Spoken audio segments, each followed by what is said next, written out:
जय Hind students, very good morning. आज हम लोगों की कंपनी लॉ की रिवीजन की थर्ड क्लास है। लास्ट क्लास में हमने आपके साथ में टाइप्स ऑफ कंपनी डिस्कस किया था। टाइप्स ऑफ कंपनी में हमने आपको सिखाया कि प्राइवेट कंपनी क्या होती है, पब्लिक कंपनी क्या होती है, फॉरेन कंपनी क्या होती है, डोमेस्टिक कंपनी क्या होती है, small company, one person company, dormant company, holding company, subsidiary company, associate company. ये सारी डेफिनेशन डिस्कस हुई थी किसमें? टाइप्स ऑफ कंपनी के अंदर में, लेक्चर नंबर 2। आज की क्लास में हम लोग इसके बहुत ढेर सारे मिसलेनियस कॉन्सेप्ट्स के बारे में छोटे छोटे तौर पे पढ़ने वाले। देखो, आप लोग अपने पूरे करियर के अंदर में कंपनी लॉ पढ़ते रहोगे और बहुत डिटेल में पढ़ोगे। क्या सीएसडब्ल्यूटी में हमको कंपनीज एक्ट सिखाया जा रहा है पूरा? नहीं, बहुत थोड़ा सा सिखाया जा रहा है। आप समझ लो बस एक ओवरव्यू है जो कि हमको कुछ कुछ चीजों का दिया जा रहा है, कुछ कुछ बेसिक आइटम्स का दिया जा रहा है। आइए इसके बारे में हम लोग और फर्दर सीखना शुरू करते हैं। आज हम आपको सबसे पहले आपको एक टॉपिक दिखाई देगा, formation of company, incorporation of company, फिर उसके बाद शेयर कैपिटल वाला टॉपिक है, and then we have board of directors. तो हम लोग सबसे पहले फॉर्मेशन ऑफ कंपनी के साथ में ही स्टार्ट कर रहे हैं, ठीक है, कि कंपनी की फॉर्मेशन किस किस प्रकार होती है और क्या इसका प्रोसीजर होता है, क्या रिक्वायरमेंट्स होती है। फॉर्मेशन ऑफ कंपनी के बारे में कंपनीज एक्ट में सारे नियम कायदे नहीं बताए गए। यह नहीं बताया गया कि एक कंपनी कैसे करके फॉर्म की जाएगी, बस उसकी एक बेसिक रिक्वायरमेंट के बारे में बता दिया गया। कंपनीज एक्ट में सिर्फ इतना लिखा गया सेक्शन 7 के अंदर में कि अगर आपको एक कंपनी बनानी है तो अगर पब्लिक कंपनी बनानी है तो देयर शुड बी 7 और मोर पर्सन, अगर प्राइवेट कंपनी बनानी है तो देयर शुड बी 2 और more person, except in case of OPC, क्योंकि ओपीसी में there is only 1 person required. तो इन्होंने कंपनीज एक्ट में सिर्फ इतना लिखा कि अगर पब्लिक कंपनी बनानी है तो 7 या 7 से ज्यादा लोग चाहिए, और अगर प्राइवेट कंपनी बनानी है तो 2 या 2 से ज्यादा लोग होने चाहिए। आपने ध्यान दिया होगा इन्होंने प्राइवेट कंपनी या पब्लिक कंपनी के डेफिनेशन में यह नहीं लिखा था कि देयर शुड बी 7 और मोर पर्सन, या प्राइवेट कंपनी में देयर शुड बी 2 और मोर पर्सन। डेफिनेशन अलग थी। डेफिनेशन याद है प्राइवेट कंपनी की? Having such minimum paid up capital as may be prescribed and by its articles. 3 तरह के रिस्ट्रिक्शन रखता है। क्या? ट्रांसफरेबिलिटी ऑफ शेयर्स को रिस्ट्रिक्ट करता है, except in case of OPC limits the number of members to 200, but उसके अंदर में joint share holders will be counted as 1, और जो एम्प्लॉइज हैं उनको काउंट नहीं करेंगे, जो पास्ट में एम्प्लॉइज रहे थे उनको भी काउंट नहीं करेंगे। और एक तीसरी कंडीशन क्या पड़ी थी? Prohibits any invitation to public to subscribe the shares. ये कंडीशन हम लोगों ने पढ़ी थी प्राइवेट कंपनी के लिए। उसमें ये तो लिखा नहीं इन्होंने कि 2 या 2 से ज्यादा लोग होने चाहिए।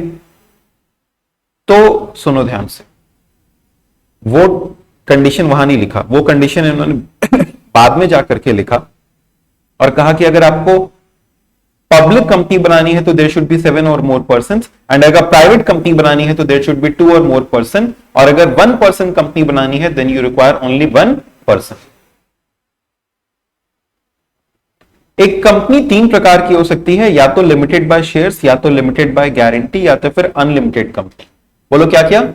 Limited by shares, limited by guarantee, या unlimited company. Limited by shares का मतलब क्या? The liability of the company will be limited to the extent of unpaid share capital. बोलो क्या? The liability of the company will be limited to unpaid share capital. जैसे मान लो, हमने आपसे पहले भी एक बार क्लास नंबर 1 में समझाया था कि अगर 10 रुपए का एक शेयर है,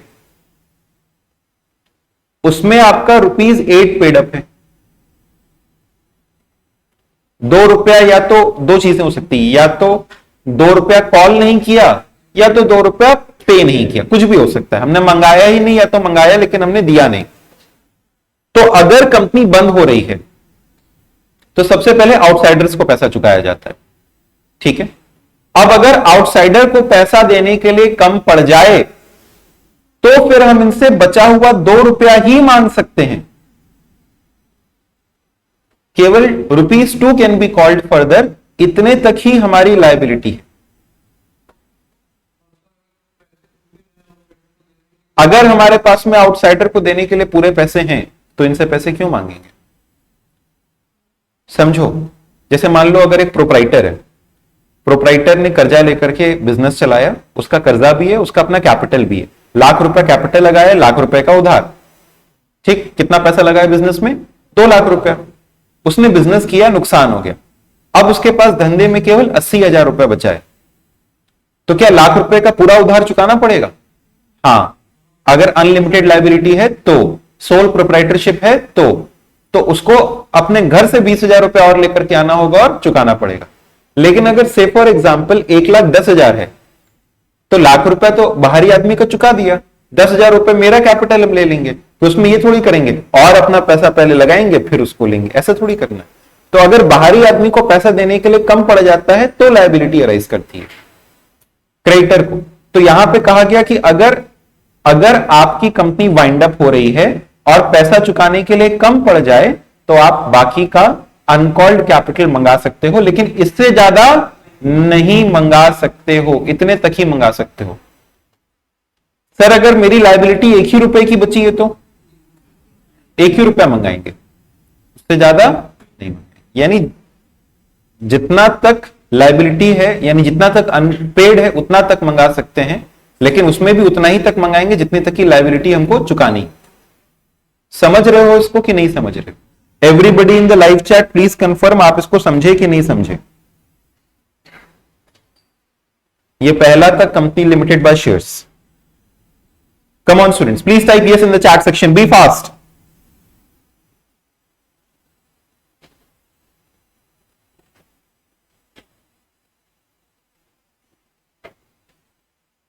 ओके, वेरी गुड। अगला है company limited by guarantee. Company limited by guarantee का मतलब क्या होता है? इसमें आपकी लायबिलिटी के लिए आप एक गारंटी देते हैं, हर एक शेयर होल्डर जो है वो अपनी गारंटी देता है कि जब कंपनी बंद होगी और अगर पैसा कम पड़ गया तो हम से फॉर एग्जांपल लाख रुपए तक की लायबिलिटी हम चुकाएंगे, मेरी गारंटी है, 2 लाख रुपए तक का चुकाएंगे, 3 लाख रुपए तक का चुकाएंगे। तो उसमें जितना आप गारंटी देते हैं उतने तक आपकी लायबिलिटी होती है। ठीक है, it is limited to the extent of guarantee given by them. ठीक है, तो इसके अंदर में एक ऐसी कंपनी है जिसमें मेंबर्स की लायबिलिटी लिमिटेड होती है by the memorandum to such amount as the members may respectively undertake to contribute to the assets in the event of it being wound up।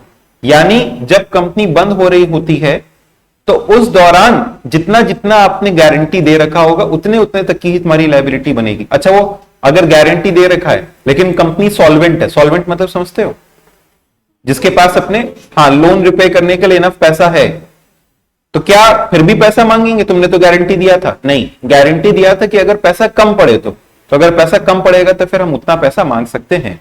और तीसरा होता है अनलिमिटेड कंपनी, जिसके अंदर में शेयर होल्डर्स की लायबिलिटी लिमिटेड नहीं होती है, अनलिमिटेड होती है। इस प्रकार की कंपनी आपको इंडिया के अंदर में देखने को नहीं मिलती है। ठीक है, खैर, कंपनी के इनकॉर्पोरेशन की बात चल रही थी, फॉर्मेशन की बात चल रही थी। कंपनी के फॉर्मेशन के लिए पब्लिक कंपनी में कितने मेंबर्स चाहिए? प्राइवेट कंपनी में 2 और 1 पर्सन कंपनी में 1। एक कंपनी या तो लिमिटेड बाय शेयर्स हो सकता है या लिमिटेड बाय गारंटी हो सकता है या अनलिमिटेड कंपनी हो सकता है। सर कंपनी के इनकॉर्पोरेशन कैसे किया जाता है? कंपनी का इनकॉर्पोरेशन कैसे किया जाता है? देखो, कंपनी के इनकॉर्पोरेशन के लिए ना हम आपको प्रैक्टिकली पहले सिखाते हैं कि क्या तरीका होता है। कंपनी के इनकॉर्पोरेशन के लिए आपको मिनिस्ट्री ऑफ कॉर्पोरेट अफेयर्स के पास में अप्लाई करना पड़ता है, MCA, ministry of corporate affairs. ये एमसीए हमने शॉर्ट में इसलिए लिखा क्योंकि वेबसाइट इस तरीके से ऐसे कैपिटल में लिखते हैं, मिनिस्ट्री ऑफ कॉर्पोरेट अफेयर्स।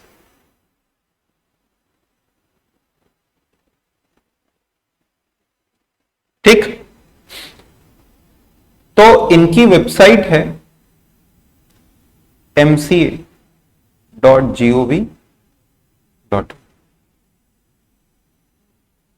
यहां जाकर के आप एक ऑनलाइन एप्लीकेशन जमा करते हैं तो आपकी कंपनी इनकॉर्पोरेट होती है। यहां पर आपको जाकर के अप्लाई करने के लिए बेसिकली देखो ये एप्लीकेशन पता है किसके पास जाता है? आरओसी। आरओसी माने रजिस्ट्रार ऑफ कंपनीज। तो मिनिस्ट्री ऑफ कॉर्पोरेट अफेयर्स में ही कौन आता है? Registrar of companies. अब समझो भी रजिस्ट्रार क्या होता है? रजिस्ट्रार तो एक तरीके का एक पोजीशन हो गया, एक ऑफिस हो गई। तो हर स्टेट का ना अपना एक रजिस्ट्रार होता है, हर स्टेट का एक रजिस्ट्रार होता है। तो आप किसके पास अप्लाई करते हैं? आरओसी माने रजिस्ट्रार ऑफ कंपनीज के पास में। किसके through? Ministry of corporate affairs की वेबसाइट के थ्रू www.mca.gov.in। ठीक है, अब समझना, यहां पर आपको एक फॉर्म फाइल करना होता है। इस फॉर्म का नाम है स्पाइस प्लस। स्पाइस प्लस, इसका नाम पहले स्पाइस था। तो स्पाइस माने नमक नहीं, स्पाइस माने सिंप्लीफाइड प्रोफॉर्मा। बोलो क्या? Simplified proforma for incorporating companies. बोलिए यहां तक, simplified proforma for incorporating companies electronically.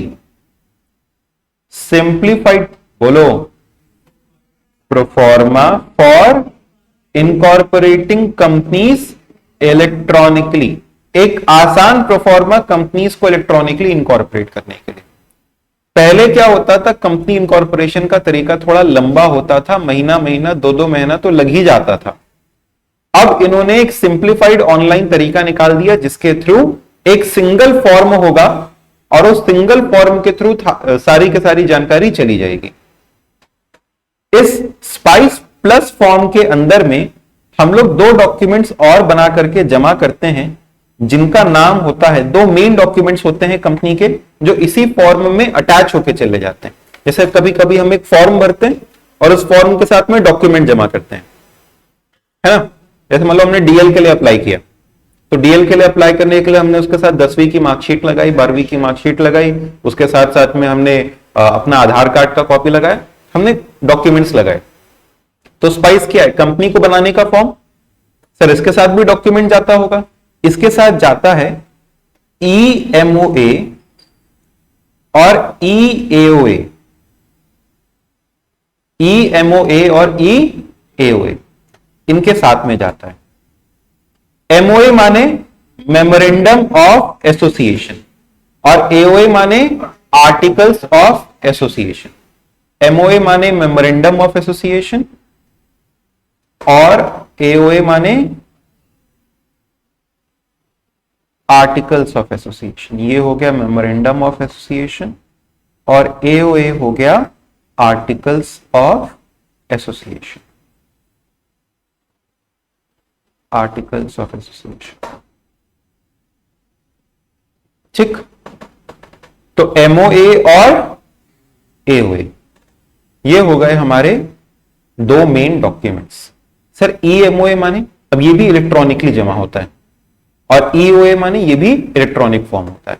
तो कौन सा मेन फॉर्म हो गया? Spice plus. स्पाइस प्लस के फॉर्म के साथ किया जाता है ईएमओए और ईओए, ठीक है। अच्छा, अब इसमें ना हम लोग को कुछ फॉर्म नंबर याद रखने हैं। स्पाइस प्लस जो फॉर्म है इसका नाम होता है INC 32, एमओए का नाम होता है 33 और एओए का नाम होता है 34। इसका नाम है INC 32, एमओए का नाम है INC 33 और एओए का नाम है INC 34।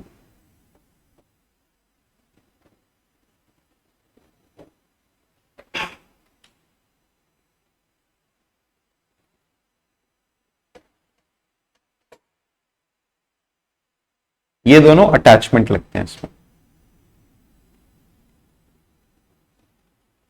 हम देखते हैं क्या मेरे पास यहां पे एक स्पाइस फॉर्म अवेलेबल है क्या?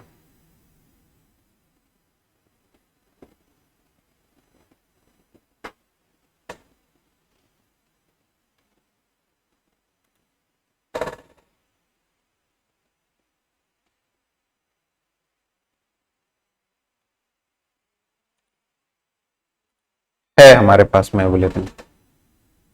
क्या आप देखना चाहेंगे?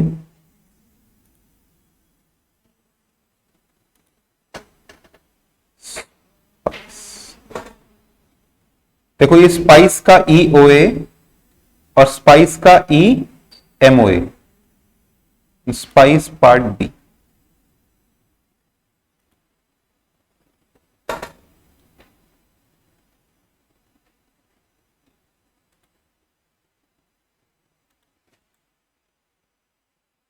हम दिखाते हैं आपको स्पाइस फॉर्म कैसा दिखाई देता है,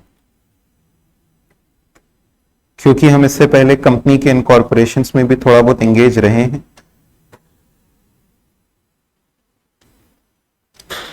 तो मेरे पास में ये सारे डॉक्यूमेंट्स मौजूद हैं आपके साथ शेयर करने के लिए।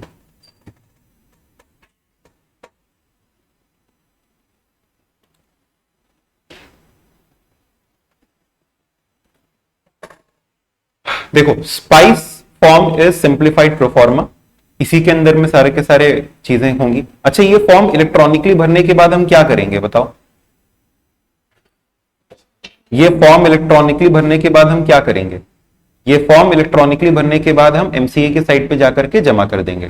क्या आपको पता है इन फॉर्म्स के अंदर में एक प्रोफेशनल का सर्टिफिकेशन भी होता है? किसका? प्रोफेशनल का सर्टिफिकेशन भी होता है। सर क्या सर्टिफिकेशन होगा? वो सर्टिफाई करेगा कि सारे के सारे नियम कायदे माने गए कि नहीं माने गए। आइए देखते हैं एक कंपनी का ये स्पाइस फॉर्म है, ठीक है, किसी को बताना नहीं, ये कंपनी का स्पाइस फॉर्म है, ठीक। आओ जरा देखा जाए। Simplified proforma for incorporating companies electronically, ठीक है, pursuant to section 4, 7, 8, 12। Sir what is this 4, 7 हमने अभी आपको बताया कंपनी के इनकॉर्पोरेशन के लिए मिनिमम 2, 7 ऐसे ऐसे करके लोग चाहिए होते हैं। तो देखो टाइप ऑफ कंपनी, हम आपको बताएं मुश्किल से 2-3 दिन की ट्रेनिंग के अंदर में आप भी ये सब फॉर्म भर लोगे। सर इतना आसान है, क्या बात कर रहे हो? हाँ इतना आसान, बस हम लोगों को अभी थियोरेटिकली चीजों को सीखना है। एक बार आप थियोरेटिकली चीजों को, क्योंकि आपको कई बार लगता होगा सर हमको तो प्रैक्टिकल नॉलेज चाहिए, हमको तो प्रैक्टिकल नॉलेज चाहिए।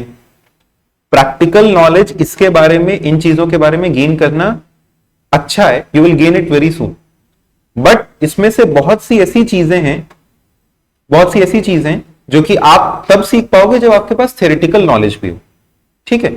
जैसे अब हमको मालूम है कि कंपनी लिमिटेड बाय शेयर्स होता है कैटेगरी ऑफ कंपनी में, हाँ अभी तो सीखे company limited by shares, company limited by guarantee, unlimited company, और उसके बाद ये एक नॉन गवर्नमेंट कंपनी है। हाँ हाँ हम लोग को मालूम है गवर्नमेंट कंपनी में 51% होता है ना। अच्छा फिर उसके बाद ये 1 लाख 10 लाख ऐसे करके कंपनी का एड्रेस दिख रहा है। कंपनी के डायरेक्टर्स का डिन होता है। क्या होता है? डिन। डिन माने होता है डायरेक्टर आइडेंटिफिकेशन नंबर। बोलो क्या? डायरेक्टर आइडेंटिफिकेशन नंबर, डिन। Director identification number. तो अब जैसे मान लो क्या है कि इनकम टैक्स डिपार्टमेंट का एग्जांपल लेते हैं। इनकम टैक्स डिपार्टमेंट तुमको पैन नंबर देता है, तो तुम्हारी पहचान तुम्हारे नाम से नहीं होती है, किस चीज से होती है? पैन नंबर से होती है। वैसे ही डायरेक्टरों को डिन नंबर दिया जाता है, तो तुम्हारी पहचान तुम्हारे नाम से नहीं होगी, क्योंकि देखो एक ही नाम के, हमने कहा तुम्हारा नाम अनिल कुमार, भैया अनिल कुमार नाम के और 50 लोग हो सकते हैं, तो हम कैसे जानेंगे तुम वो खोआ गली के अंदर में रहने वाले फलाने फलाने वाले अनिल कुमार हो? हाँ ठीक, खोआ गली बेसिकली गली इन वाराणसी। तो डायरेक्टर आइडेंटिफिकेशन नंबर इज डिन, ये इसके अंदर में मेंशन किया जाता है। सर फिर से फॉर्म देखते हैं। देखो तो इनके डायरेक्टर के पास में पहले से डिन नहीं था, इनके डायरेक्टर के पास में डिन नहीं था, तो नॉट हैविंग वैलिड डिन, ये डिन भी इनको इसी फॉर्म के थ्रू मिल जाएगा, एक ही फॉर्म के थ्रू सब कुछ हो जाता है। इसके बाद हमको यहां पे सारे के सारे डिटेल्स भरने थे। ये कौन सा फॉर्म है? स्पाइस, ये स्पाइस फॉर्म है। इसके बाद थोड़ा और बढ़िया वाला एक फॉर्म आया, स्पाइस प्लस। थोड़ा उसमें वो होता है ना, जैसे एक आता है ये पहले एक ब्रांड आया फिर उसके बाद ये प्लस, तो वैसे ही करके एनसीए भी वैसे ही करता है। स्पाइस फॉर्म निकाला, स्पाइस के बाद क्या निकाल दिया? Spice plus. खैर ये सारे देख रहे हो डिटेल है, इनके डायरेक्टरों का नाम होगा।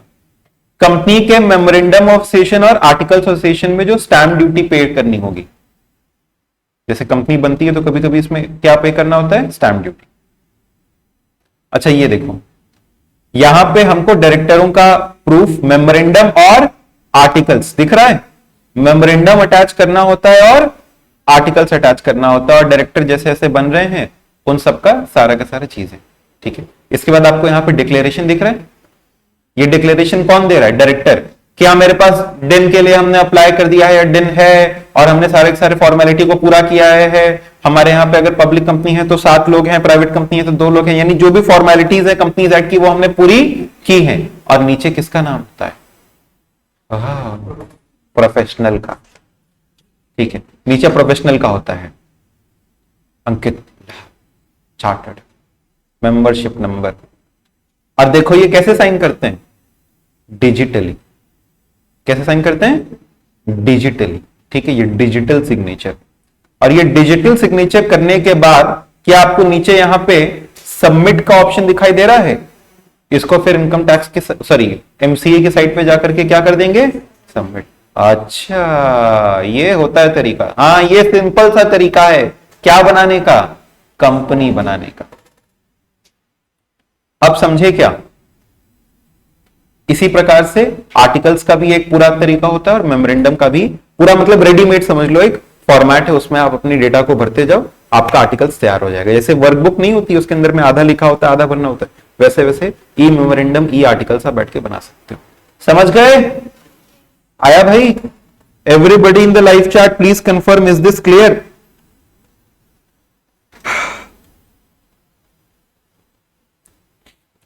तो स्पाइस का फुल फॉर्म बताओ तो नहीं भूलोगे।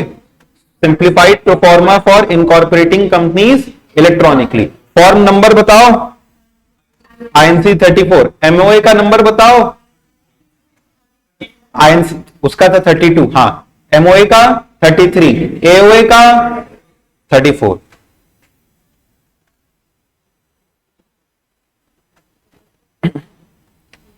देखो फिर उसके बाद अगर कोई सेक्शन 8 कंपनी है, सेक्शन 8 कंपनी माने नॉन प्रॉफिट कंपनी, तो उसके लिए एमओए का फॉर्म बदल जाता है, आईएनसी 13 हो जाता है। ठीक है, और एओए का हो जाता है आईएनसी 31। हालांकि इतनी जानकारी जानने की जरूरत नहीं है, फिर भी एक बार हम आपको बता दे रहे हैं। अगला सर्टिफिकेट ऑफ इनकॉर्पोरेशन आता है आईएनसी 11 में। सर्टिफिकेट ऑफ इनकॉर्पोरेशन किस में आता है? COI, certificate of incorporation INC 11 में।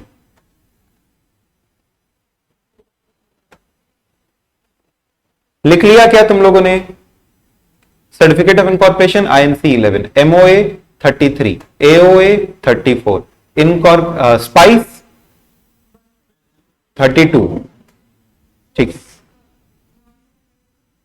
नॉन प्रॉफिट ऑर्गेनाइजेशन का एओए और एमओए अलग होता है, स्पाइस फॉर्म तो वही है। एओए का उसका हो जाता है 31 और एमओए का हो जाता है 13। ये मत लिखिए, इसकी बहुत जानकारी की जरूरत नहीं है। ठीक है, उतना ही पढ़ना चाहिए जो हमारे लिए ठीक रहे और रेलेवेंट रहे। अच्छा आगे देखो, जो कंपनी के इनकॉर्पोरेशन का फॉर्म है, आजकल उसको एक और चीज के साथ में हम लोग मर्ज करते हैं, which is agile pro. Sir अब ये कौन सा नया नाम आ गया? Agile pro. What is agile pro? अच्छा एजाइल प्रो एस। ठीक है, मतलब ये तो हमको लगता है धीमे धीमे एक्टिवा की तरह निकाल देंगे ये प्रो, ये जेड प्लस, ठीक है। तो एजाइल प्रो एस, ठीक है, हाँ आईफोन की तरह, जो सिंकिंग इसमें होता है आईफोन की तरह है, हाँ। तो ये agile pro max, sorry agile pro S चल रहा है इनका। GSTIN, देखो पहले क्या होता था, सुनो, पहले का सीए, हमें कंपनी बनानी है, कंपनी के जीएसटी के लिए अप्लाई करना है, कंपनी का बैंक अकाउंट खोलना है, कंपनी के इनकम टैक्स के लिए अप्लाई करना है, डायरेक्टर्स का डिन लेना है, ढेर सारी चीजें। उसके बाद एम्प्लॉय लॉ से जुड़े हुए, लेबर लॉ से जुड़े हुए अलग अलग रजिस्ट्रेशन कराने हैं। उसके बाद आया स्पाइस, उन्होंने कहा सारी चीजें इनकॉर्पोरेशन से जुड़ी हुई एक जगह पर, और जहां जहां पे आपको इनकम टैक्स में रजिस्ट्रेशन कराना है, हाँ, आपको जीएसटी में रजिस्ट्रेशन कराना है, हाँ, आपको लेबर लॉस में रजिस्ट्रेशन कराना है, हाँ, आपको बैंक अकाउंट खोलना है, अरे हाँ भाई हाँ, तो आपके लिए है एक फॉर्म, उस फॉर्म का नाम है एजाइल प्रो एस। क्या? Agile pro S. तो एजाइल प्रो एस वाला फॉर्म भी साथ में हम जमा कर देंगे और हमारा काम हो जाएगा समाप्त। एजाइल वाला फॉर्म अभी इसमें नहीं है, उनको डाउनलोड करना पड़ेगा, बट खैर एजाइल प्रो एस भी आपने जैसे आईएनसी फॉर्म देखा, तो फॉर्म देख के समझ में आ गया किस प्रकार के फॉर्म्स होते हैं, उनको आप इलेक्ट्रॉनिकली भरते हैं और ले जाके जमा कर देते हैं, ठीक है। जैसे फोटो अपलोड करते हैं हम लोग फेसबुक पे, वैसे ही एमसीए की साइट पे जाकर के फॉर्म अपलोड कर दोगे, आसान बात। तो इससे क्या क्या हो जाता है सर? GSTIN, ई से EPFO, ESIC, इसके बाद प्रोफेशनल टैक्स रजिस्ट्रेशन। जैसे प्रोफेशनल टैक्स रजिस्ट्रेशन के अंदर में कई कंपनीज ऐसी होती है इनको प्रोफेशनल टैक्स पे करना होता है, तो profession tax registration, bank account की ओपनिंग और शॉप्स एंड एस्टैब्लिशमेंट का registration. Shops and establishment act के अंडर में एक रजिस्ट्रेशन होता है, वो भी किससे हो जाएगा? एजाइल प्रो एस से। तो कौन कौन हो जाता है? GSTIN, EPFO, ESIC, professional tax registration, bank account, shops and establishment. और वो जो INC फॉर्म आप जो भरते हो, सॉरी स्पाइस फॉर्म जो भरते हो, उसके थ्रू आपका इनकम टैक्स का रजिस्ट्रेशन भी हो जाता है। समझ रहे हो बात को? तो सारी चीजें एक साथ ही हो जा रही है कि नहीं? बस आपको स्पाइस फॉर्म भरना है और उसके साथ में क्या? एजाइल फॉर्म भरना है। स्पाइस फॉर्म के साथ में दो अटैचमेंट कौन कौन सी लगती है? MOA और AOA। बाकी तो डॉक्यूमेंट्री प्रूफ वगैरह लगेगा, बात खत्म है आपकी, मतलब कंपनी की। ओके, क्या क्या चाहिए? जैसे अभी किसी एक पर्सन ने हमसे पूछा, सर कंपनी इंकॉर्पोरेट करनी है, क्या क्या चाहिए होगा आपको? हम मन ही मन सोचे फीस चाहिए बस, और कुछ नहीं, बाकी सब हम देख लेंगे। लेकिन फिर हमने उसको डॉक्यूमेंट्स की लिस्ट भी भेजी। हमने कहा एड्रेस फॉर कॉरेस्पॉन्डेंस चाहिए, वो दे दो। क्या नाम रखोगे कंपनी का? क्या नाम है तुम्हारा? What is your mobile number? What is your address? What is your nationality? Give me some other particulars. जैसे आपके मेमोरेंडम के सब्सक्राइबर्स कौन कौन होंगे, यानी आपके इनिशियल जो हम कह सकते हैं शेयर होल्डर्स हैं, वो कौन होंगे, ठीक है। शुरुआती कंपनी कौन लोग मिलकर के बना रहे हैं? जनरली हम लोग उन्हीं को कंपनी के प्रमोटर के नाम पे पहचानते हैं, जो लोग शुरुआती दौर पे कंपनी को फॉर्म करते हैं, ठीक है। उसके बाद आपके पहले डायरेक्टर्स कौन होंगे, उनका डिन नंबर क्या है? डिन नंबर नहीं है तो क्या हमको डिन नंबर लेना है? फिर उसके बाद ये सारे के सारे डिटेल्स को आप लेकर के जमा करा दोगे। सर अगर हम लोग धोखाधड़ी कर जाएं तो? जैसे तुमको मालूम है पहले ऐसा होता था, एक ही एड्रेस पे 100 कंपनी रजिस्टर्ड है और ऐसे नाम पर है, ऐसे डायरेक्टर के नाम पर है जिनके डायरेक्टर का कोई अता पता ही नहीं, डायरेक्टर का कोई नाम ही नहीं है, कुछ ही नहीं। तभी तो इतना सब नियम कायदा बनाया गया कि डायरेक्टर का ये होना चाहिए, वो होना चाहिए, उसका अलग अलग प्रकार का वेरिफिकेशन होता है, आइडेंटिफिकेशन होता है, ठीक है। अगर डायरेक्टर हो तो आपका वेरिफिकेशन होगा, आइडेंटिफिकेशन होगा, प्रॉपरली आपको सारी चीजें बतानी पड़ेंगी, सारे पर्टिकुलर्स फर्निश करने पड़ेंगे ताकि ऐसी धोखाधड़ी ना हो। क्योंकि जैसे मान लो तुमको धोखाधड़ी के लिए कंपनी बनानी है, तुम थोड़ी ना उसमें अपना नाम चढ़ाओगे, ठीक है। तो तुम क्या करोगे? कोई फिक्टिशियस पर्सन का नाम पकड़ लोगे, और फिक्टिशियस पर्सन भी अगर नहीं मिला तो फिर किसी अपने घर के किसी नौकर का बना दो। घर के ऑफिस के नौकरों को, जैसे हमने बहुत से ऑफिस में देखा है, वहां का जो प्यून होता है वो 10-10 कंपनियों में डायरेक्टर होता है। सारी फर्जी कंपनी में डायरेक्टर कौन है? प्यून।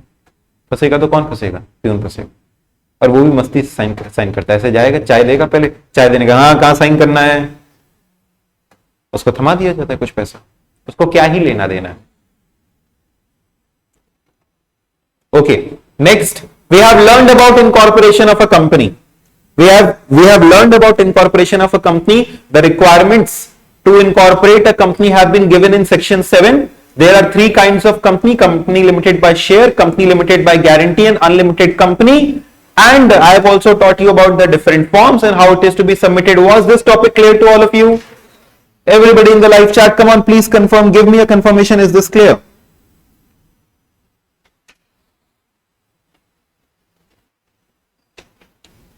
इसके बाद हम लोग सीखेंगे शेयर कैपिटल के बारे में.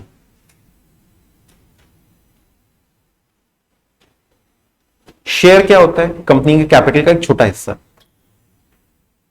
ओ भाई शर्म करो तुम लोग, यस तो टाइप करो. सो जाते हैं सब, सो जाते हैं घर पे, मस्त चाय वाय लेकर के सो रहे होंगे.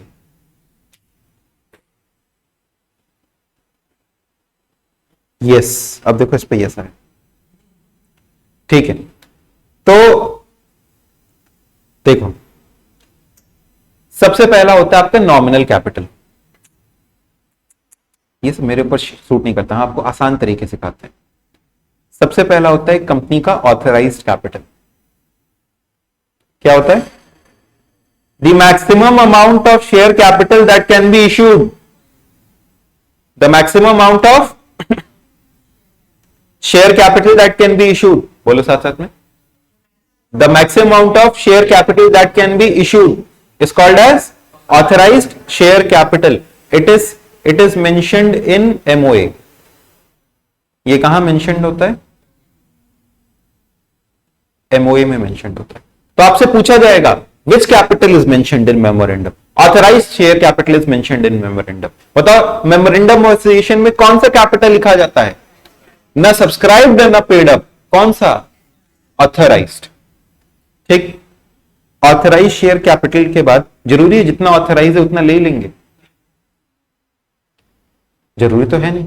मेरे क्रेडिट कार्ड के अंदर में लिमिट है, से फॉर एग्जांपल अगर ₹1,00,000 की, तो जरूरी है ₹1,00,000 निकाल ही लेंगे उसमें से. ₹1,00,000 की लिमिट हम तो निकाल के रहेंगे? नहीं भैया, जितनी जरूरत है उतना ही निकालेंगे ना. जितनी जरूरत है उतना ही इश्यू करेंगे. तो जितना इश्यू किया गया उसे कहते हैं इश्यूड शेयर कैपिटल. ठीक है. इन्विटेशन टू पब्लिक इतने के लिए दिया. जितने के लिए हम पब्लिक को इनवाइट करते हैं उसे क्या कहते हैं? Issued share capital. और बाकी का क्या है? अनइश्यूड. ठीक है. अच्छा, इसमें से जितना सब्सक्राइब कर ले उसे हम लोग कहते हैं सब्सक्राइब्ड. ठीक है, उसे हम लोग कहते हैं सब्सक्राइब्ड. जैसे अभी हम आज ही देख रहे थे कि एक कंपनी का आईपीओ आया हुआ है, शायद ट्रैक्सन करके आई थिंक कंपनी का नाम. ठीक है, तो एक कंपनी का आईपीओ आया हुआ, 23% भर गया. ठीक है, हमको सब चीजें याद है लेकिन बस कंपनी का नाम स्किप हो गया. तो इसका मतलब जितना इश्यू किया गया था अभी उसका 23% एप्लीकेशन आ गया है. हो सकता है आज भी आ जाए, हो सकता है कल भी आ जाए, और 3-4 दिन में पूरा भर जाए.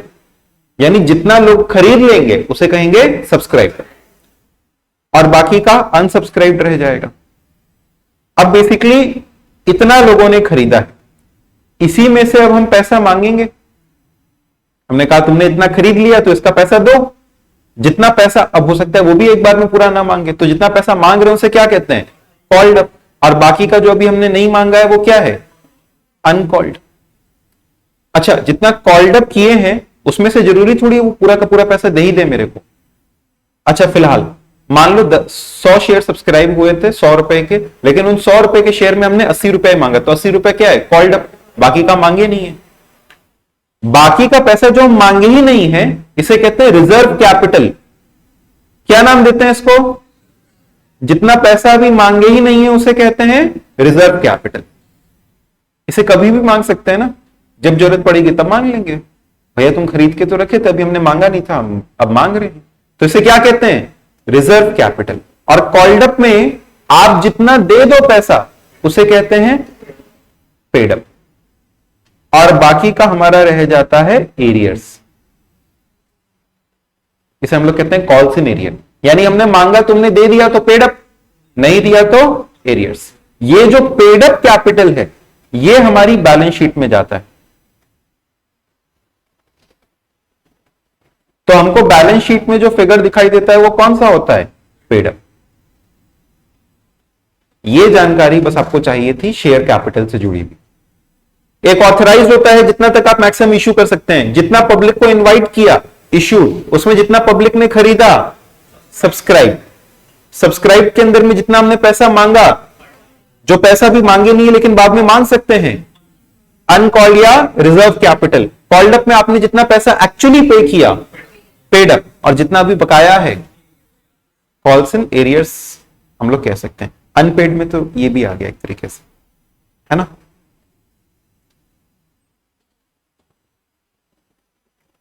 ठीक है, इज दिस क्लियर एवरीबडी। तो दिस इज क्या, this is your authorised capital. चलो please note it down fast, come on everybody please note it down fast and confirm is it done. Students, please note it down fast and do confirm is it done.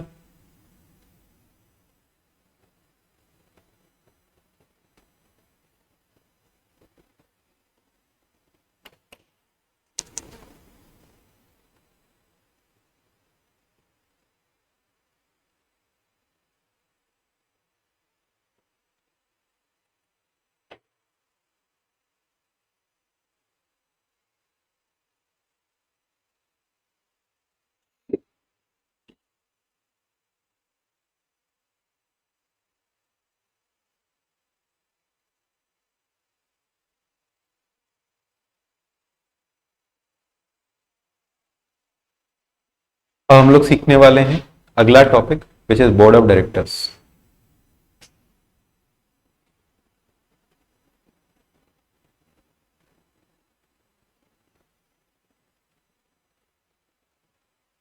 Come on, live chat in the chat section.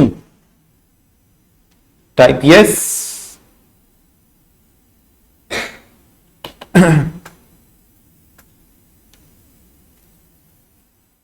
Next topic is board of directors.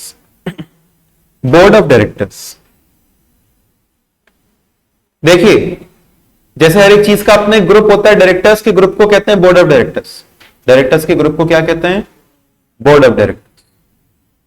तो company क्या है, company एक artificial judicial person है which is managed by human beings, and basically जो company को manage करते हैं हम लोग उनको कहते हैं डायरेक्टर्स, और ग्रुप ऑफ डायरेक्टर्स को हम लोग कहते हैं बोर्ड ऑफ डायरेक्टर्स। कंपनी के ओनर्स होते हैं शेयर होल्डर, और जो उनको मैनेज करते हैं दे आर डायरेक्टर्स। क्या कंपनी का शेयर होल्डर कंपनी का डायरेक्टर भी हो सकता है? कंपनी का शेयर होल्डर कंपनी का डायरेक्टर हो सकता है, हाँ हो सकता है, ठीक है। बोर्ड ऑफ डायरेक्टर्स में हो सकता है, वो जरूरी नहीं है कि शेयर होल्डर है तो डायरेक्टर। सॉरी, क्या कंपनी का शेयर होल्डर कंपनी का डायरेक्टर हो सकता है? बिल्कुल हाँ, वो हो सकता है। अच्छा, सेक्शन 2 सब सेक्शन 10 के अंदर में लिखा हुआ है कि बोर्ड ऑफ डायरेक्टर्स या बोर्ड का मतलब क्या, डायरेक्टर्स की कलेक्टिव बॉडी को हम लोग कहते हैं बोर्ड ऑफ डायरेक्टर्स, और ये ऐसे लोग हैं जो कि डायरेक्ट कंट्रोल और सुपरवाइज करते हैं अफेयर्स ऑफ द कंपनी। तो those people who direct control and supervise the affairs of the company are called as क्या, बोर्ड ऑफ डायरेक्टर्स।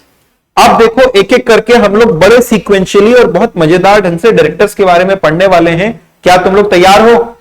हम आपको डायरेक्टर्स के बारे में एक एक करके बहुत समराइज वे में लेकिन बहुत अच्छे से हर एक चीज सिखाएंगे डायरेक्टर से जुड़ी हुई। सबसे पहले सुनना, हम लोग सीख रहे हैं सेक्शन 149। सेक्शन 149, सेक्शन 149 में कहा गया कि बोर्ड ऑफ डायरेक्टर्स केवल इंडिविजुअल से कंप्राइज करेगा, यानी एक कंपनी डायरेक्टर बन सकती है, एक कोऑपरेटिव सोसाइटी डायरेक्टर बन सकती है, कोई पार्टनरशिप डायरेक्टर बन सकता है, नहीं, डायरेक्टर सिर्फ और सिर्फ एक इंडिविजुअल होगा। अच्छा, एक कंपनी शेयर होल्डर हो सकती है, हाँ, गवर्नमेंट शेयर होल्डर हो सकता है, हाँ, मतलब ये शेयर होल्डर बन सकते हैं लेकिन ये डायरेक्टर नहीं बन सकते, समझ गए? तो डायरेक्टर कौन होगा? एक इंडिविजुअल ही होगा। कोई बॉडी कॉर्पोरेट कोई एसोसिएशन, कोई फर्म नहीं हो सकता, पहली बात। दूसरी बात इन्होंने कहा कि एक पब्लिक कंपनी में मिनिमम कितने डायरेक्टर होने चाहिए? पब्लिक कंपनी में मिनिमम 3 डायरेक्टर होने चाहिए, प्राइवेट कंपनी में मिनिमम 2 डायरेक्टर होने चाहिए, और 1 पर्सन कंपनी में मिनिमम 1 डायरेक्टर होना चाहिए। फिर से बोलो, पब्लिक कंपनी में मिनिमम 3 डायरेक्टर होने चाहिए, प्राइवेट कंपनी में मिनिमम 2 डायरेक्टर होने चाहिए, और 1 पर्सन कंपनी में मिनिमम 1 डायरेक्टर होना चाहिए। अच्छा सर, मैक्सिमम कितने डायरेक्टर्स हो सकते हैं? आपकी कंपनी में ये मिनिमम लिमिट्स हैं, और मैक्सिमम चाहे कोई सी भी कंपनी हो, ऑल टाइप ऑफ कंपनीज में मैक्सिमम 15 डायरेक्टर्स हो सकते हैं। सर बस? हां, लेकिन हो सकता है मेरी कंपनी बहुत बड़ी हो। सर मेरी कंपनी का वर्ल्ड वाइड ऑपरेशन है, हमारा काम 15 डायरेक्टर से भी नहीं चलता, 15 से भी नहीं चल रहा है, कोई बात नहीं, और डायरेक्टर चुन लो, हमको क्या, इसमें तेरा घाटा, मेरा कुछ नहीं जाता, ऐसी गाना है ना। तो आपको चुनना है चुन लो, लेकिन उसके लिए शेयर होल्डर से एक स्पेशल रेजोल्यूशन पास कराना पड़ेगा। क्या पास कराना पड़ेगा? सर ये स्पेशल रेजोल्यूशन क्या होता है? स्पेशल रेजोल्यूशन माने एक ऐसा रेजोल्यूशन, स्पेशल रेजोल्यूशन माने एक ऐसा रेजोल्यूशन जिसमें वोट्स इन फेवर, जनरली क्या होता है, ऑर्डिनरी रेजोल्यूशन 50% मेजोरिटी से पास हो जाता है, यानी 50% से ज्यादा हुआ तो पास होगा। एक स्पेशल रेजोल्यूशन ऐसा होता है जिसमें votes in favour must be at least 3 times, more than 3 times नहीं, एटलीस्ट 3 टाइम्स वोट्स अगेंस्ट। इसको हम लोग कहते हैं 75% मेजोरिटी, यानी अगर एक वोट अगेंस्ट में है तो 3 फेवर में होना चाहिए, एक अगेंस्ट में है तो 3 फेवर में होना चाहिए। तो एक अगेंस्ट 3 फेवर, यानी 4 में से कम 3 फेवर, तो इसे कहेंगे ना 75%, 75%, तो इसे हम लोग कहते हैं 75% मेजोरिटी होनी चाहिए। तो अगर 75% मेजोरिटी के साथ में लोग कहें एक स्पेशल रेजोल्यूशन पास करें, तो फिर आप 15 से ज्यादा अपॉइंट कर सकते हो, मोर देन 15 भी अपॉइंट कर सकते हैं क्या? हां, but by special resolution, by passing SR. SR माने स्पेशल रेजोल्यूशन। ये सब बातें कौन कह रहा है? सेक्शन 149। सबसे पहले क्या कहा कि डायरेक्टर कौन बनेगा? एक इंडिविजुअल। पब्लिक कंपनी में मिनिमम 3, प्राइवेट कंपनी में 2, 1 पर्सन कंपनी में 1, और मैक्सिमम 15। चाहे तो ज्यादा कर सकते हैं, हां, क्या पास करके? Special resolution. अच्छा, फिर देखो खास बात, सेक्शन 8 कंपनी के ऊपर में कोई लिमिट नहीं अप्लाई करती, नो लिमिट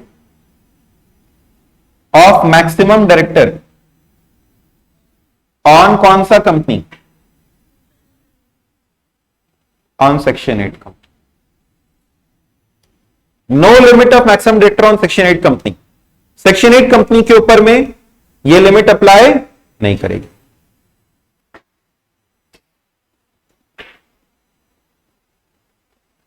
उसके बाद तीसरी और एक बहुत जरूरी चीज, हर कंपनी के अंदर, बोलो, हर कंपनी के अंदर एटलीस्ट एक रेसिडेंट डायरेक्टर होना चाहिए। रेसिडेंट माने बताओ कौन? रेसिडेंट माने जो इंडिया में रहता है या इंडिया का सिटीजन है? जो इंडिया में रहता है, who resides in India, who resides, हमने अभी आपको समझाया था, Priyanka Chopra is not an Indian citizen, born in India, domicile of India, लेकिन इंडिया में रहती है क्या? नहीं, बाहर रहती है, यूएस में रहती है, तो क्या वो इंडिया की रेसिडेंट है? नहीं है ना? तो रेसिडेंट, एटलीस्ट एक रेसिडेंट डायरेक्टर होना चाहिए। रेसिडेंट का मतलब होता है कि वो पिछले साल कम से कम, not less than 182 days in the previous calendar year India में रहा हो।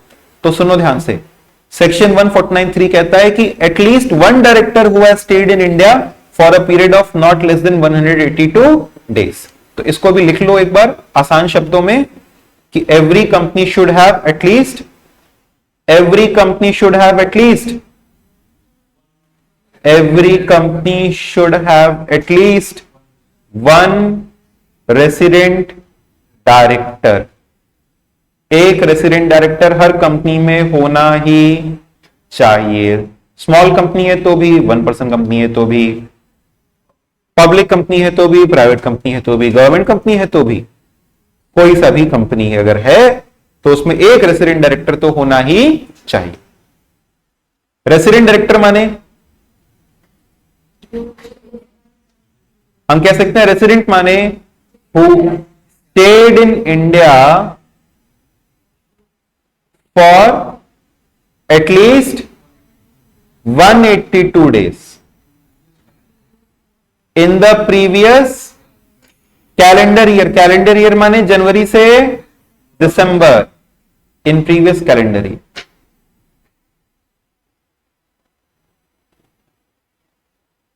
ये एक बहुत इंपॉर्टेंट पॉइंट है. आपसे रेसिडेंट का मतलब भी पूछ लेता है और ये वाला पॉइंट भी अलग से पूछा जा सकता है. बोलो क्लियर है ये बात? सेक्शन 149 कहता है कि केवल एक इंडिविजुअल डायरेक्टर बनेगा. ओपीसी में मिनिमम 1, प्राइवेट में मिनिमम 2, पब्लिक में मिनिमम 3, मैक्सिमम 15. चाहो तो इंक्रीज कर दो by passing special resolution. Special resolution माने जहां पे votes in favour must be 3 times the votes against. ठीक है, तो 15 से ज्यादा अगर चुनना है तो स्पेशल रेजोल्यूशन आपको पास करना पड़ेगा. सेक्शन 8 कंपनी के ऊपर में कोई भी लिमिट मैक्सिमम डायरेक्टर्स की अप्लाई नहीं करती है और एटलीस्ट एक रेसिडेंट डायरेक्टर होना चाहिए हर एक कंपनी में. रेसिडेंट माने जो पिछले कैलेंडर ईयर में एटलीस्ट 182 days इंडिया में रहा हो. Everybody, is this clear? This for section 149. Students in the live chat please confirm, is this clear?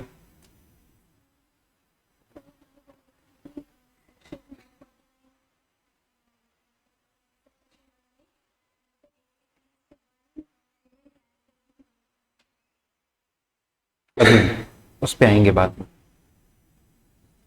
At least एक वुमेन डायरेक्टर की भी रिक्वायरमेंट होती है, लेकिन वो हर एक कंपनी में नहीं होती, वो केवल कुछ चुनिंदा कंपनीज में होती. उसके बारे में हम लोग लेटर ऑन चर्चा करेंगे. ठीक है, yes. Appointment of directors. Appointment of directors. ठीक है, सुनिए ध्यान से.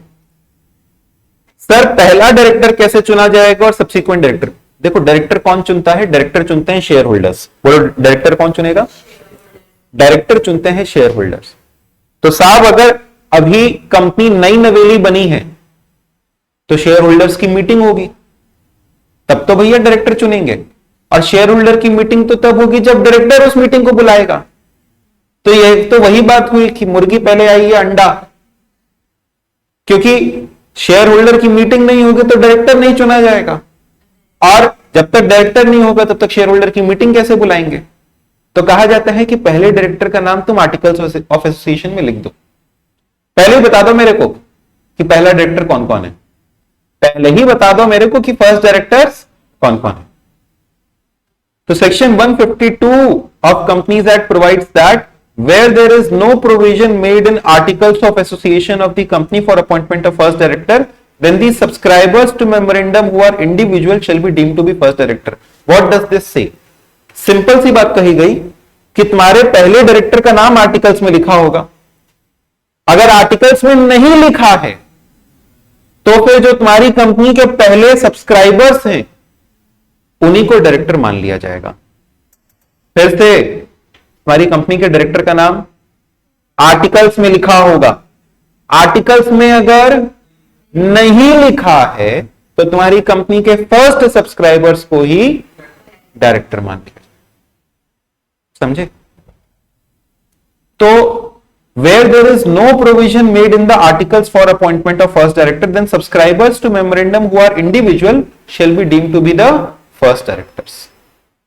ठीक है, डायरेक्टर को चुना जाता है कहां पे? General meeting. First director. First director, अच्छा ये किस में दिया हुआ है? सेक्शन 152. फर्स्ट डायरेक्टर कैसे चुना जाएगा? फर्स्ट डायरेक्टर चुना जाएगा आपका by name in articles of association. अगर नॉट गिवन है, इफ नॉट गिवन, तो फिर क्या होगा? फर्स्ट सब्सक्राइबर्स, जो भी इनिशियल सब्सक्राइबर्स होंगे टू मेमोरेंडम ऑफ एसोसिएशन।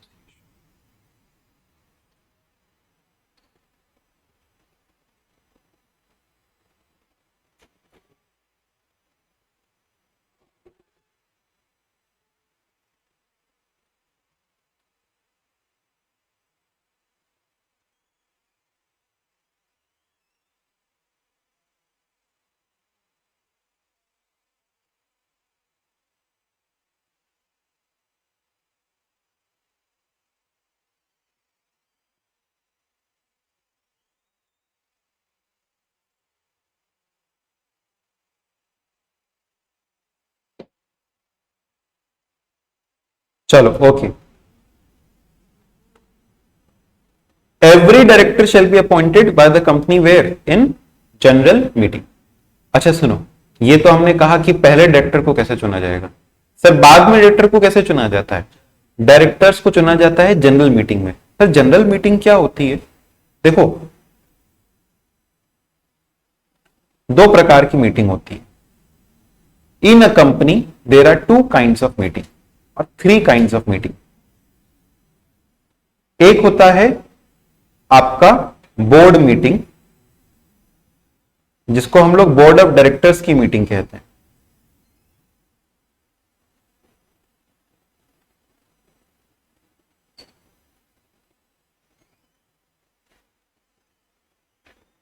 और एक होता है आपका जनरल मीटिंग।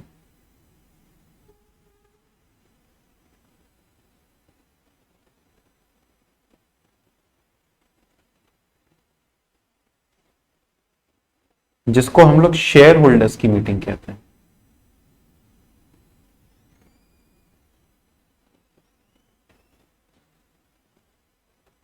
और एक होता है आपका class meeting for a particular class of shareholders. बोलो, for a particular class of shareholders. जैसे अगर हम कहें सिर्फ प्रेफरेंस वालों की मीटिंग हुई, सिर्फ इक्विटी वालों की मीटिंग हुई, हालांकि सिर्फ इक्विटी वालों को हम लोग जनरल मीटिंग ही कह देते हैं, सिर्फ प्रेफरेंस वालों की हुई, सिर्फ डिबेंचर होल्डर्स की हुई, क्लास मीटिंग। हाँ बता रहे, सारी चीजें बताएंगे आप। जनरल मीटिंग दो प्रकार की हो सकती है। एक होता है एनुअल जनरल मीटिंग। देखो हर साल कहा जाता है एक मीटिंग तो होगी ही होगी, हर साल शेयर होल्डरों की एक मीटिंग तो होगी ही होगी। और इसके अलावा जो भी मीटिंग हो उसे कहते हैं ईजीएम, माने एक्स्ट्रा ऑर्डिनरी जनरल मीटिंग। हर साल एक मीटिंग तो होगी, उसका नाम एजीएम। एजीएम माने एनुअल जनरल मीटिंग। लिख रहे हो? एजीएम माने एनुअल जनरल मीटिंग। और उसके अलावा जो एक मीटिंग होगी उसे कहेंगे extra ordinary general meeting. Sir इसमें ऐसा एक्स्ट्रा ऑर्डिनरी क्या होता है? देखो जो भी नॉर्मल हर साल के काम है, जैसे डायरेक्टर को चुनना, ऑडिटर को चुनना, उनकी रेम्युनरेशन बताना, डिविडेंड का डिक्लेरेशन करना, एनुअल अकाउंट्स का अडॉप्शन करना, ये सारे के सारे जो ऑर्डिनरी काम हैं, ये सारे के सारे काम आपके एजीएम में कर लिए जाते हैं। ठीक है, लेकिन इसके अलावा अगर साल के बीच में तुम लोग को कुछ दिखाई दे, अरे हमको तो कंपनी अमलगमेट करनी है, तो ये तो एक अचानक से काम आ गया ना। अगर ऐसा कोई अचानक से काम दिखाई दे तो उसके लिए हमको अचानक से कंपनी की मीटिंग बुलानी पड़ती है, और उसका नाम क्या होता है? ईजीएम, माने extraordinary general meeting. Extraordinary general meeting, ठीक है, called as EGM. AGM annual general meeting, हर साल में एक बार। EGM extraordinary general meeting. तो एक होता है बोर्ड ऑफ डायरेक्टर्स की मीटिंग, इसका नाम बोर्ड मीटिंग। शेयर होल्डर्स की मीटिंग का नाम जनरल मीटिंग। एक particular class of holders, class meeting. ठीक है, अब एजीएम के अंदर क्या होता है, ईजीएम में क्या होता है, ये हम लोग अभी आगे जानेंगे, अभी आगे सीखेंगे। फिलहाल आपने इतना तक लिख लिया? ठीक है, तो देखो मेरा क्या कहना था कि डायरेक्टर्स को कहां पे चुना जाएगा, सब्सिक्वेंट डायरेक्टर्स को। Subsequent directors will be appointed every year in AGM. Subsequent directors will be appointed every year in AGM. ठीक है। अच्छा देखो होता क्या है कि हर वो डायरेक्टर लायबल है जो कि अपना, जिसके पास में एक वैलिड डिन होना चाहिए। क्या होना चाहिए? वैलिड डिन। डिन माने डायरेक्टर आइडेंटिफिकेशन नंबर, और वो डिस्क्वालिफाइड नहीं होना चाहिए। डायरेक्टर को हम तुमको डायरेक्टर कब चुन सकते हैं? जब तुम्हारे पास में डिन हो और जब तुम डिस्क्वालिफाइड ना हो। सर डिस्क्वालिफाइड कब होंगे? डिस्क्वालिफाइड तब होंगे अगर आपने इनमें से नीचे दिए गए किसी क्राइटेरिया को पूरा कर लिया तो। सर क्या क्राइटेरियाज हैं डिस्क्वालिफिकेशन के, वो बताइए। डायरेक्टर्स के डिस्क्वालिफिकेशन के क्राइटेरियाज तो आपको बहुत ज्यादा डिटेल में डिस्कस नहीं है, लेकिन फिर भी हम आपके साथ एक समरी के तौर पे अगर डिस्कस करें तो जैसे समझो, अगर एक डायरेक्टर कन्विक्टेड है बाय लॉ, जेल में बंद है, या वो कॉन्ट्रैक्ट करने से ही डिस्क्वालिफाइड है, वो पगलाया हुआ इंसान है, ठीक है, अनसाउंड है या इनसॉल्वेंट है, ऐसे लोग डायरेक्टर नहीं बन सकते। तो कौन डायरेक्टर बन सकता है? जिसके पास डिन हो और जो कि डिस्क्वालिफाइड बाय लॉ ना हो। जब हम आपको डायरेक्टर चुनेंगे, जैसे से फॉर एग्जांपल तुम्हारे पास डिन है और भगवान की दया से आप डिस्क्वालिफाइड भी नहीं, ठीक है, तो हम ऐसे आपको चुन लेंगे। हमने आपको डायरेक्टर चुन लिया है, अरे मतलब हमने ऐसा कोई सड़क पे फेंकी हुई चीज हमने चुन लिया, बस कल से तुम हमारे डायरेक्टर हो, ये कौन सा मतलब? हमसे भी पूछो कि हमारी कोई इज्जत है कि नहीं है। बस डायरेक्टर चुन लिए, तुमको बात खत्म, कल से आ जाना। तो हम आपसे पूछेंगे डायरेक्टर बनना चाहते हो कि नहीं बनना चाहते, तो सामने वाला भी कंसेंट देगा। क्या देगा? अपना कंसेंट। तो विद इन 30 डेज वो अपना एक कंसेंट देता है, ठीक।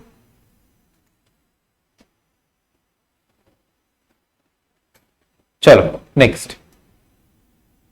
सर डायरेक्टर का अपॉइंटमेंट कैसे होता है ये बताओ। अब तो बता ही दो। Unless the articles provide for retirement of all the directors at every AGM not less then 2/3 of the total number of directors of a public company. Director का अपॉइंटमेंट तो किसमें होता है? एजीएम में। अब इन्होंने कहा कि एक पब्लिक कंपनी से जुड़ी हुई बात कर रहे हैं। पब्लिक कंपनी के अंदर में एटलीस्ट 2/3 ऑफ द डायरेक्टर्स, बोलो, at least 2/3 of the directors shall retire every year, shall retire every year, ठीक है। अच्छा ये भी कहना गलत है shall retire every year, shall be liable for retirement every year। नहीं समझे तो सुनो मेरी बात। मान लो मेरी कंपनी में 9 डायरेक्टर है। कितने डायरेक्टर है? 9 का 2/3 कितना हो गया? सब लोग ध्यान सुनना, एकदम 2 मिनट में समझा देंगे। 9 का 2/3 कितना हुआ? 6। वाह मैथमेटिक्स। 9 का 2/3 कितना हुआ? 6। अब 6 directors are liable for retirement.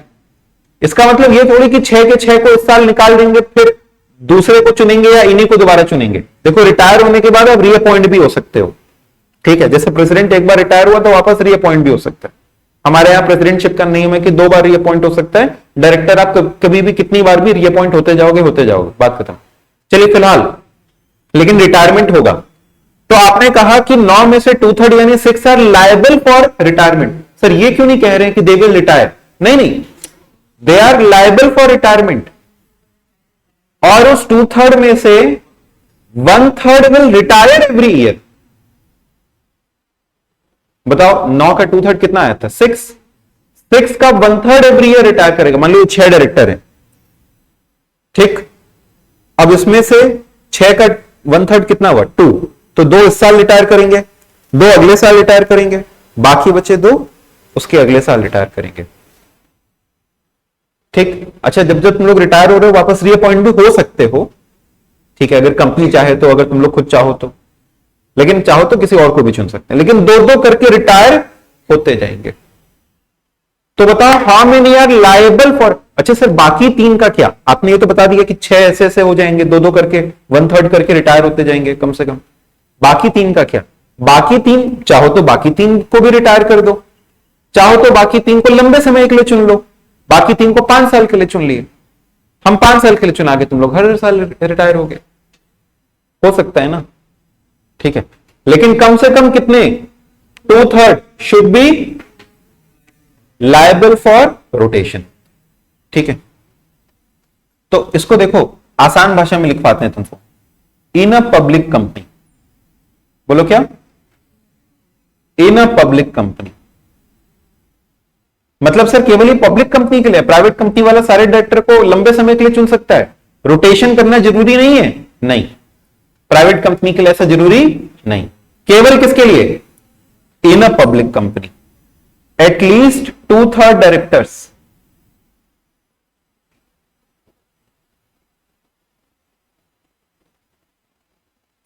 Are appointed on rotational basis.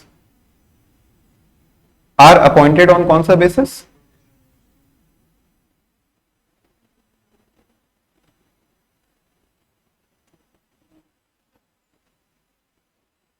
Out of this 2/3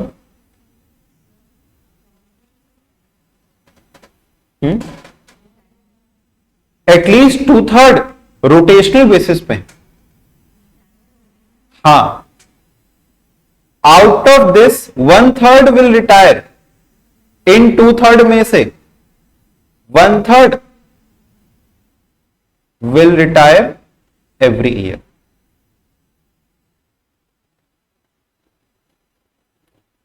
दो तिहाई, जैसे होता है एक तुमने सुना होगा एडॉक टीचर आया है, टेम्पररी टीचर है, तो उसमें से 2 तिहाई टेम्पररी बेसिस पे अपॉइंट हुए हैं। अब बैठा, और जितने टीचर टेम्पररी बेसिस, जितने डायरेक्टर टेम्पररी बेसिस पे अपॉइंट हुए हैं उसमें से 1 तिहाई को हर साल रिटायर करते थे।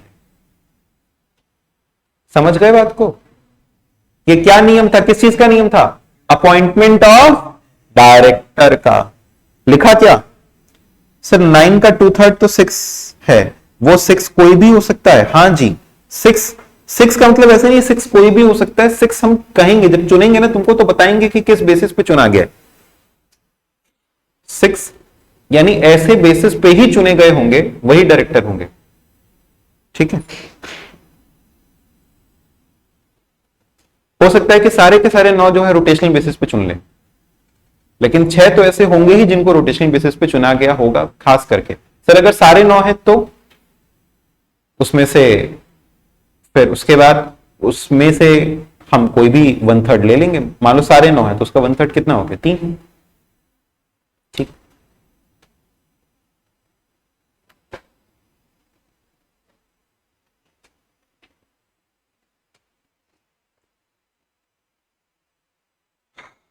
चलो इसके बाद हमें आपको और भी बहुत सी चीजें सिखानी है। रिमूवल ऑफ डायरेक्टर सिखाना है, मीटिंग्स ऑफ द बोर्ड सिखाना है, शेयर होल्डर्स की मीटिंग के बारे में सिखाना है, कॉर्पोरेट सोशल रिस्पॉन्सिबिलिटी के बारे में सिखाना है, और बिजनेस एथिक्स के बारे में सिखाना है, एथिकल डिलेमा। ज्यादा कुछ बचा नहीं है, बस एक क्लास का हमारा कंटेंट और है।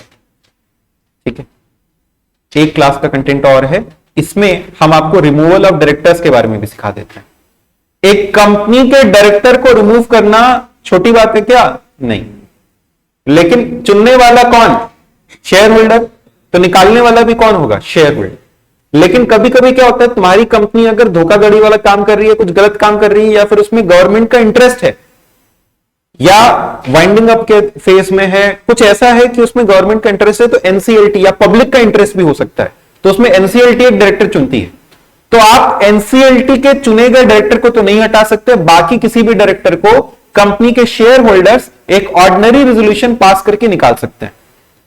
उसके सब देखो, अगर उसका टर्म एक्सपायर कर गया, 2 साल के लिए चुने थे, 2 साल खत्म, तो ऐसे ही रिटायर कर जाएगा। लेकिन अगर उससे पहले निकालना चाहो तो कौन निकाल सकता है? Share holders. कैसे निकाल सकते हैं? जनरल मीटिंग में एक रेजोल्यूशन, ऑर्डिनरी रेजोल्यूशन पास करके शेयर होल्डर्स निकालेंगे। रिमूवल ऑफ डायरेक्टर्स कौन करेगा? शेयर होल्डर्स करेंगे। कैसे? By ordinary resolution. अच्छा, आजकल होता है ना एक अलग कॉन्सेप्ट होता है आपका इंडिपेंडेंट डायरेक्टर का। जो बड़ी कंपनियां होती हैं, कहा जाता है वहां पे एक इंडिपेंडेंट डायरेक्टर चुनो, जो कि कंपनी का शेयर होल्डर ना हो, जिसको कंपनी में मोह माया ना हो, ताकि वो सही डिसीजन लेकर के दे सके। ऐसे डायरेक्टर को क्या कहते हैं? Independent director. तो एक इंडिपेंडेंट डायरेक्टर जिसको दोबारा चुना गया है, यानी एक बार तो चुना गया था, फिर उसको दोबारा चुना गया, तो ऐसे डायरेक्टर को, मतलब वो जरूर से अच्छा काम कर रहा है। अच्छा, ऐसे डायरेक्टर को अगर निकालना चाहते हो तो आपको एक स्पेशल रेजोल्यूशन पास करना होगा। क्या पास करना होगा? Special resolution. अगर आपको डायरेक्टर को निकालना है तो आपको एक स्पेशल नोटिस भी भेजनी पड़ेगी। स्पेशल रेजोल्यूशन नहीं लिखा है, क्या लिखा है? Special notice. जब हम शेयर होल्डर की मीटिंग बुलाते हैं ना, तो उसमें नोटिस लिखते हैं, हमको शेयर होल्डर की मीटिंग बुलानी है, ये कारण हो गया।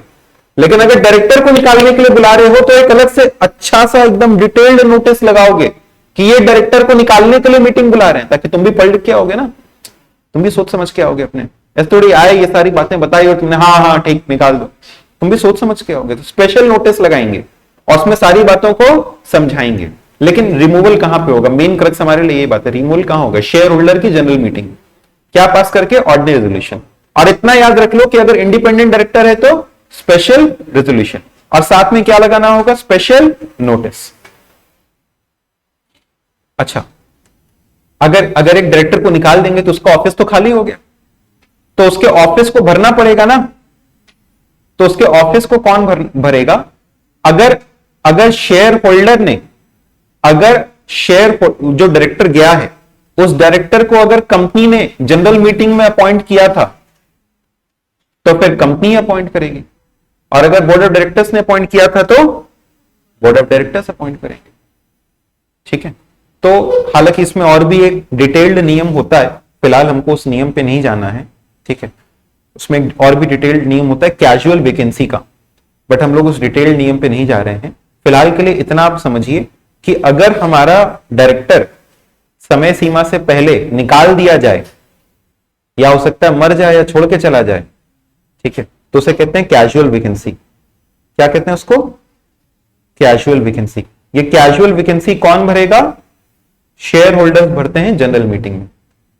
शेयर होल्डर्स किसमें भरते हैं? यानी अगर मान लो हम निकाल दिए तो हम ही उसको भरेंगे भी। ठीक, बस इतना ही, बस इतना ही आज के लिए, बस इतना ही। ये था हमारा power pad revision session number 3। ठीक है, ये रिवीजन सेशन है, रिवीजन सेशन नंबर 3 ये था। ठीक है, इसके आगे हम लोग कंटिन्यू करते रहेंगे अगली क्लास में। अगली क्लास में प्रोबेबली अपना ये टॉपिक पूरा का पूरा खत्म हो जाएगा, तो फिर हमें और भी बहुत सी चीजें आपके साथ में रिवाइज करवानी है। इसको पढ़ते रहिए, फुल ऑन मेहनत करिए, पूरे तरीके से अच्छे से इसको रिवाइज करिए। ठीक है, और आने वाले एग्जाम्स में बढ़िया करना है आपको। ठीक है, पूरा एकदम जी जान लगा दीजिए इसमें, लेकिन किसी भी तरीके से वादा रखिए कि नहीं आप अच्छा करेंगे आने वाले एग्जाम्स में। ठीक है, पक्का? Thank you so much students, next class में मिलते हैं, बाय बाय।